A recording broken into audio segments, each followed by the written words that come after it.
Yeah, I feel like the luckiest girl in Hollywood. Great, and then your character Nancy has a lot in this movie, and there's well, I don't want to say too much about it, but it takes her some places that if people haven't read the book, they're going to be a little surprised. Yeah, I mean, it's an original story that Frank and Robert developed. I sort of got to participate in that as well over the last decade. Nancy was so sweet, and she was sort of the victim in the first one, so I think in this one people will be pleasantly surprised to see her turn into a warrior. And Josh, welcome. How are you, sir? I'm good. I wanted to play Nancy, but it didn't work out. Sorry. The wardrobe tryout, that's what killed you. It was the wardrobe.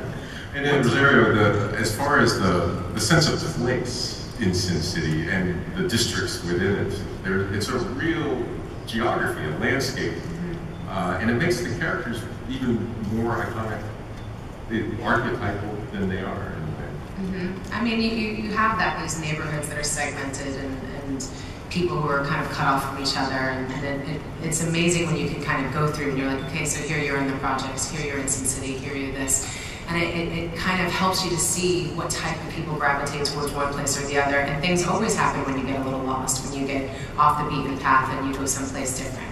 And you encounter different people. And I think that geography and going around it is helpful to kind of really feel the essence of Sin City being a real place. You know, you're not just there and it's Never Never Land or something like that. Like, you actually feel like maybe it's around the corner and it's down that dark alley. And maybe I'll actually meet these people. It gives it a sense, even as outrageous and as full on and over the, you know, sort of over the threshold of anything else you've ever experienced before, you still do feel like there's an essence of it. Like, this could be real. These people could be my neighbors. It's how Robert talks all the time. Literally. You can't really naturalize that kind of dialogue. You have to become its cadence, which is great, because the minute, you know, usually in movies you're trying to naturalize things and make it really seem seamless, and you can't in this. So when you're doing it, you don't know if it's going to turn out okay, and then you see it. And if you don't do it properly, Robert will come up and say, no, just do it like that. Because when we watch the movie, you don't know how the movie, especially when you do green screen, you don't know how the movie's going to turn out. So it's like, well, how does it feel? Well, it feels totally alien. It feels totally foreign. And you're really entrusting the director and the directors, in this instance, to create something wonderful. So I'm on a cliff with, you know, the skyline, amazing skyline, and, you know, city lights in the background, and really I'm on a green floor with the car next to me, and I don't even know. I mean, I just kind of gave up. It was a big blackout for me. But then when you watch the movie, you go, oh my God, I mean, this is, you really get to experience the movie as if you've never read the script. It's such an original, bizarre, alien experience that you create. As you say that, it sounds almost like a black box theater. I mean, it sounds like you know, sort of a classic actor's challenge. It really is, and you have to be more focused. I mean, that's the thing, is how is it, you know, you have to lend yourself way more to your imagination than you normally would, which puts you further into somebody like Frank Miller's mind. You know, you can't. Frank Miller sucks you into it. You can't make it come to you. You have to lend yourself to it, otherwise it doesn't work. I don't think.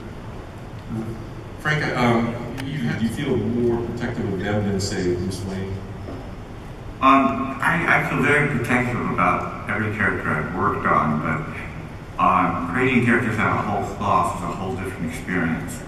And when I was working on Sin City, I was after a particular, when I was first drawing, I was after a particular tone and a particular feeling. I knew I wanted that antiquated way of talking where women would be referred to as dames and such. And I had, you know, no intention of seeing it on the big screen. What I think really emerged in the making of the second movie was that the whole world who saw it actually got used to the world of Sin City and accepted it for what it was. And so everybody from the audience to the cast came in that much more comfortable with the kind of dialogue that I've written.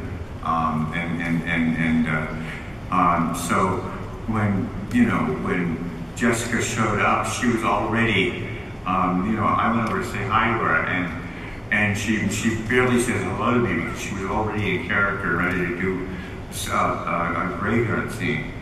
When Rosario showed up, she so owned the character that I had almost nothing to say, except thank you.